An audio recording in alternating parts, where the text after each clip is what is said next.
ईश्वर की योजना। एक प्रेरणादायक कहानी। किसी छोटे से गांव में एक गरीब किसान रहता था।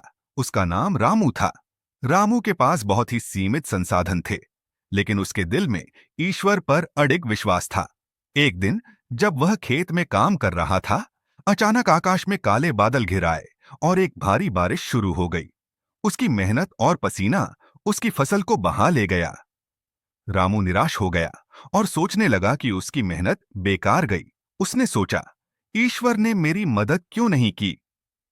तभी गांव के एक पंडित जी ने रामू के पास आकर कहा, रामू, तुम्हारी मेहनत और विश्वास ने तुम्हें यहां तक पहुंचाया है। याद रखो, ईश्वर की योजना हमारी समझ से परे होती है। कुछ दिनों बाद गांव में एक तूफान आया जिसने बहुत से घरों को नुकसान पहुंचाया, लेकिन रामू के घर और खेत सुरक्षित रहे।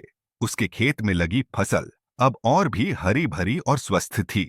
ये देखकर गांव वाले हैरान थे और उन्होंने कहा, यह तो एक चमत्कार है। रामू को समझ में आ गया कि ईश्वर की योजना उस समय उसके लिए अप्रकट थी, लेकिन अंततः वह उसकी भलाई के लिए ही थी।